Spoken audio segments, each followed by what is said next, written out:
Hi, నా పేరు Prithvi. Welcome to my channel. ఈరోజు ఎపిసోడ్లోకి వెళ్ళినట్లయితే సంజన గారు మళ్ళీ మొదలు పెట్టారనమాట. దొంగతనాలు చేయడం మళ్ళీ మొదలుపెట్టారు. ఆ భరణి గారు ట్యాబ్లెట్స్ అన్ని దొంగతనం చేసి సీక్రెట్గా దాచేసింది. అదేంటో అర్థం కాదు. ట్యాబ్లెట్స్ దొంగతనం చేయడం ఏంటో మరి అర్థం కాదు. నేను కనపడట్లేదు అంటున్నారు కదా, నేను కనపడట్లేదు అంటున్నారు కదా, ఇప్పుడు కనపడతానంది. కనపడుతుంది, కనపడి వెళ్ళిపోద్ది అనమాట. ఇలాంటి పనులు చేయడం వల్ల. సో మంచి మంచిగా చేసి గేమ్లు ఆడి కనపడాలి కానీ ఇలాంటి దొంగతనాలు అవి చేసి కనపడడం ఏంటి అర్థం అవ్వదు. ఎదుటి వాళ్ళని కామెంట్ చేసి కనపడతానడం, ఇలా దొంగతనాలు చేసి కనపడతానన్న వాళ్ళు కనపడడం అంటారు దాన్ని. మరి గేమ్స్ ఆడి ఒకళ్ళు జెన్యున్గా ఆర్గ్యుమెంట్ చేసుకుంటే, పాయింట్లు చెప్పి ఆర్గ్యుమెంట్ చేసుకుంటే దాన్ని కనపడడం అంటారు. కానీ ప్లేయర్స్ అందరూ అలాగే ఆడుతున్నారు. ఇవి డిఫరెంట్. గేమ్స్ ఆడడం రాదు, ఆడలేదు, ఆర్గ్యుమెంట్ చేయడానికి పాయింట్స్ ఉండవు. ఇలాంటి దొంగతనాలు పక్క వాళ్ళ మీద నిందలేసేసి ఇలా కనపడుతున్నానంటే ఎలాగవుతుంది? సో సంజన గారు తనకు తాను మరీ దిగిపోతున్నారని చెప్పుకోవాలి. ఎందుకంటే మళ్ళీ దొంగతనం మొదలెట్టింది ఆవిడ.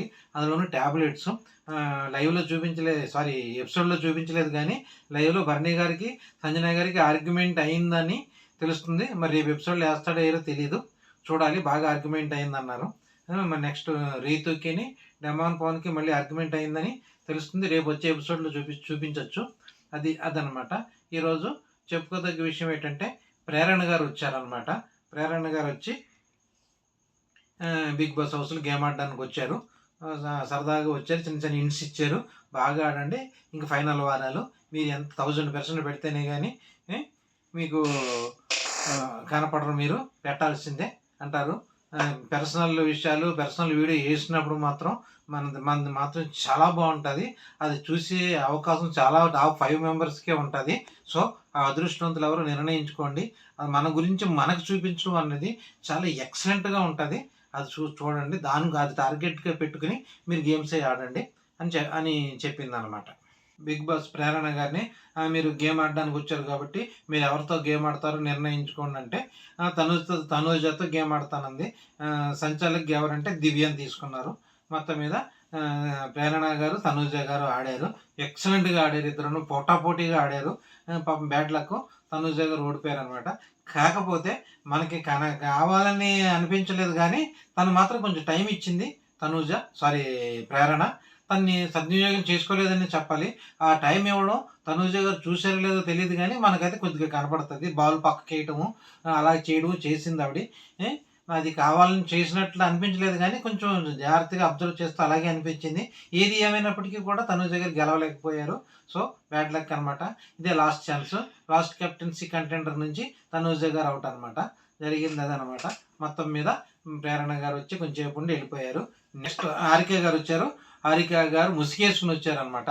చాలాసేపు గుర్తుపట్టలేదు ఎవరును. తన వాయిస్ను కూడా గుర్తుపట్టలేకపోయారు. లాస్ట్కి ఇమానియల్ గుర్తుపట్టి దేక్తాడి హారిక అని అనడంతో ముసుగు తీసింది ఆవిడ ఎప్పుడూ హుషారుగా ఉంటుంది. సో మంచి కలివిడిగా మంచి హుషారుగా అందరితో కలిసిపోయింది, బాగా మాట్లాడింది, అన్నీ చేసింది అనమాట. తను రికార్డ్ బ్రేక్ ఏంటంటే తను గేమ్లో సుమన్ శెట్టిని ఎంచుకోవడం. ఎందుకంటే తనకు డబుల్ కెప్టెన్సీ అయ్యాడు. తనకి తక్కువ ఇంపార్టెన్స్ ఉన్నది కాబట్టి నేను సుమన్ శెట్టిని ఎంచుకుంటున్నానని చెప్పి సుమన్ శెట్టి గారిని ఎంచుకుందనమాట. ఎంచుకుని గేమ్ ఆడారు. గేమ్ ఆడితే ఆటోమేటిక్గా తనే గెలుస్తుంది. కానీ సుమన్ శెట్టి గారికి కూడా ఛాన్స్ ఇచ్చింది ఇవిడి. తను గెలడం వల్ల ఉపయోగం లేదు అనుకుందో ఏమో మరి, కానీ సుమన్ శెట్టి గారికి ఎక్సలెంట్ ఛాన్స్ ఇచ్చింది. ఆయన వినలేదో లేకపోతే ఆయనకు అర్థం కాలేదో, మొత్తం మీద గేమ్స్ అనేసరికి ఆయన టెన్షన్ పడుతుంటాడు ఆయన. సో ఆ టెన్షన్లో మొత్తం మీద ఆట పోగొట్టుకున్నాడు. ఆయన కూడా కెప్టెన్సీ రేస్ నుంచి తప్పుకున్నాడు అనమాట. నెక్స్ట్ మానస్ వచ్చాడనమాట. మానసు రావడంతోనే మంచి సాంగ్ వేశారు మానసుకి. ఆ సాంగ్ వేయటం మొత్తం బిగ్ బాస్ అంతా దద్దరిల్లిపోయింది. మంచి హుషారు, మొత్తం అందరూ కూడా మంచి స్టెప్లు వేసి ఎక్సలెంట్గా ఉన్నారు. ఎక్సలెంట్గా ఉండి సాంగ్ అయిపోయిన తర్వాత మంచి టాస్క్ పెట్టాడు మానసు. అది ఎప్పుడు ఉన్న టాస్కే. ఆ టాస్క్ కూడా సరదాగా జరిగింది. టాస్క్ అయిపోయిన తర్వాత గేమ్ స్టార్ట్ అయిందనమాట. ఇది మాత్రం చెప్పుకోదగ్గ విషయం ఏంటంటే ఈ గేమ్ మాత్రం సూపర్గా ఉందనే చెప్పాలి. ఎందుకంటే అది గేము చాలా హార్డ్ అనమాట. అది మామూలుగా లేదు, చాలా హార్డ్గా ఉంది. ముందర పెద్ద అనిపించలేదు కానీ గేమ్ స్టార్ట్ అయిన తర్వాత మాత్రం చాలా హార్డ్గా ఉందని అనిపించింది. మానస్ గారేమో ఎవరిని ఎంచుకున్నారు అంటే డెమాన్ పవన్ ఎంచుకున్నారు. దానికి ఇద్దరు సంచాలకులు కావాలి. ఆ ఇద్దరు సంచాలకులు భరణి గారు, పవన్ కళ్యాణ్ గారు అనమాట. ఆ ఇద్దరు సంచాలకులు ఉండడం నెక్స్ట్ ఎందుకంటే దానికి ఆ టాస్క్ అంత ఇంపార్టెంట్ ఉంది. చాలా హార్డ్ టాస్క్ అనమాట. బాల్‌ని మేక్ చేసి కొట్టాలనమాట. అది ఎళ్లి అది చాలా అది ధమాన్ పవన్ సెలెక్ట్ చేసుకోవడం కూడా గ్రేటే. మానస్ ఎందుకంటే మంచి గేమ్ ప్లేయర్ కాబట్టి ఇప్పుడు డమాన్ పవన్ మరి మామూలుగా ఆడలేదు ఇద్దరును మంచి ఏంటిది 2 సింహాలు దెబ్బలాడుకున్నట్టు ఉంది. ఆ గేమ్ కూడా అలా మంచి పోరాడారు అనమాట. ఎక్సలెంట్‌గా పోరాడారు. ఈరోజు మాత్రం దీనికి హైలైటే మొత్తం మీద డమాన్ పవన్‌కి సూపర్ అనమాట. సూపర్ బూస్ట్ కిందే చెప్పుకోవాలి. ఎక్సలెంట్ డమాన్ పవన్. మొత్తం మీద డమాన్ పవన్ గెలిచేసాడు దీంట్లో. మొత్తం అలాగే ఇలా గెలలేదు ఎక్సలెంట్‌గా గెలిచాడు. హౌస్ మొత్తం సపోర్ట్ అందరికీ ఉంది. డమాన్ పవన్‌కి కూడా రీతు బాగా సపోర్ట్ చేసింది. ఎక్కడ తగ్గలేదు రీతు కూడా. ఎవరు ఎన్ని కామెంట్స్ చేసినా పట్టించుకోకుండా డమాన్ వైపే ఉంటుంది. తెలుసు కదా మనకి. ఎప్పుడు అలాగే ఉంటది కాబట్టి రీతు సపోర్ట్ మాత్రం బాగుంది. మానస్ కూడా ఎక్కడ తగ్గలేదు. ఎక్కడ ఛాన్సెస్ కూడా ఇవ్వలేదు. ఇచ్చినట్టు ఇంక అనిపించలేదు మనకి. బాగా ఢీకొట్టాడు డమాన్ పవన్‌తో. ఎక్సలెంట్ ఇద్దరు భలే ఉందన్నమాట గేమ్ మాత్రం. ఆ గేమ్‌లో డమాన్ పవన్ గెలిచి కెప్టెన్సీ కంటెండర్ టాస్క్ విన్నర్ అయిపోయాడు.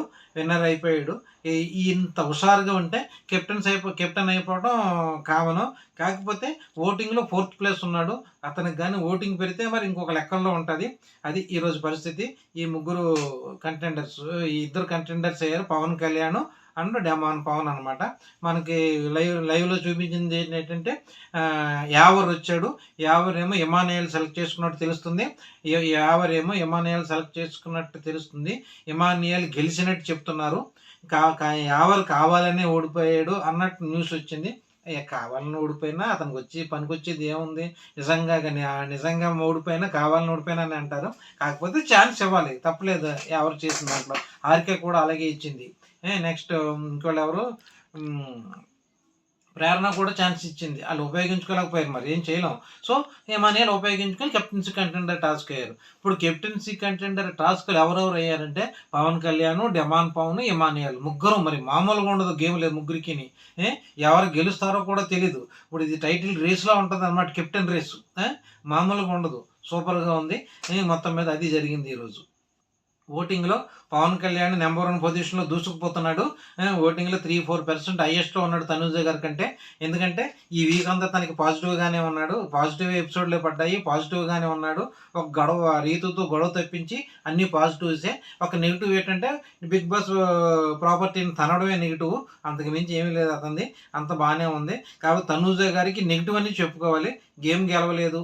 ఎవరు పెద్ద కంటెంట్ ఏమీ లేదు ఆవిడకి. కానీ పవన్ కళ్యాణ్ వచ్చిన వాళ్ళందరూ పవన్ కళ్యాణ్ పొగుడుతున్నారు.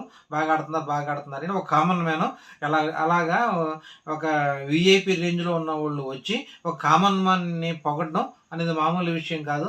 అదంతా హైప్ అంతా పవన్ కళ్యాణ్ వాళ్ళ ఫాదర్ ఇచ్చేసి వెళ్ళిపోయాడు పవన్ కళ్యాణ్‌కి. అది మాత్రం చెప్పుకోదగ్గదే. పవన్ కళ్యాణ్ ఫాదర్ రాకముందర వచ్చిన తర్వాత గేమ్ అన్నట్టు ఉంది. ఇలాగే కొనసాగితే పవన్ కళ్యాణ్ విన్నింగ్ రేస్‌లోనే ఉంటాడు. మరి మామూలుగా చెప్పుకోదగ్గ విషయం అదే అనమాట. ఇంకేంటంటే సెకండ్ ప్లేస్‌లో తనూజ గారు ఉన్నారు. ఇప్పుడు ఈ తనూజ గారికి పవన్ కళ్యాణ్‌కి ఓటింగ్‌లో పెద్ద తేడా ఏమీ లేదు. 3-4% ఉంది. అది రోజుకి మారిపోతుంటది. ఇది ఫిక్స్‌డ్ అని చెప్పుకోవడానికి లేదు. అంత లేదు. కాకపోతే సెకండ్ ప్లేస్‌కి, థర్డ్ ప్లేస్‌కి 20% తేడా ఉంది. ఎందుకంటే అది మామూలుగా లేదు. ఇమానుయేల్ దరిదాపుల్లో లేడు. మరి విన్నింగ్ రేస్‌లో మరి ఎంతవరకు సక్సెస్ అవుతాడా అన్నది చూడాలి ఇమానుయేల్. ఎందుకంటే చాలా తేడా ఉంది డిఫరెన్సు. తనూజ గారికి, పవన్ కళ్యాణ్‌కి లేదు గానీ ఇమానుయేల్‌కిని, తనూజ గారికి అదే సెకండ్ పొజిషన్‌లోనికి, థర్డ్ పొజిషన్‌కి మాత్రం బాగా తేడా ఉంది. 4థ్ ప్లేస్‌లో డమాన్ పవన్ వచ్చేసాడు. 5థ్ ప్లేస్‌లో ఎవరన్నా భరణి గారు వచ్చారు. సంజన గారు ఓటింగ్ మారింది. 6థ్ ప్లేస్‌లోకో, 7థ్ ప్లేస్‌లోకి వెళ్ళిపోయింది ఆవిడ. డేంజర్ జోన్‌లోనే ఉన్నారని చెప్పుకోవాలి. ఎవరు సంజన గారు, నెక్స్ట్ దివ్య గారు, భరణి గారు కూడా ముగ్గురు డేంజర్ జోన్‌లో, సుమన్ శెట్టి గారు ఈ నలుగురు డేంజర్ జోన్‌లో ఉన్నారు. ఈ నలుగురి కన్నా భరణి గారు కొంచెం బెటర్ అనేది చెప్పుకోవాలి. ఈ ముగ్గురులో ఎవరో ఒకళ్ళు వెళ్ళిపోవచ్చు. ఎందుకంటే ఇంక సుమన్ శెట్టి గారిని ఇంక ఉంచకపోవచ్చు. ఎందుకంటే ఆయనది కంటెంట్ ఏమీ లేదు. ఇప్పటిదాకా ఉంచారు. ఇంక ఈ 2 వీకులు ఉంచడం వల్ల ఆయన వల్ల ఉపయోగం ఏమీ లేదు.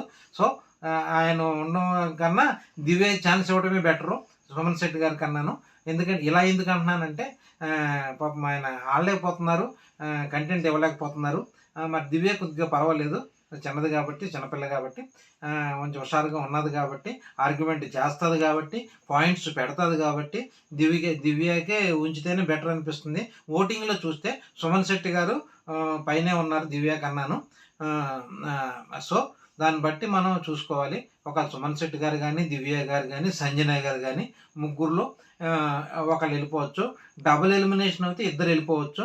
మ్యాక్సిమం డబుల్ ఎలిమినేషన్ అంటున్నారు, అది ఎంతవరకు కరెక్టో తెలియదు. మ్యాక్సిమం ఉండదు, ఒకళ్ళే వెళ్ళిపోతారు.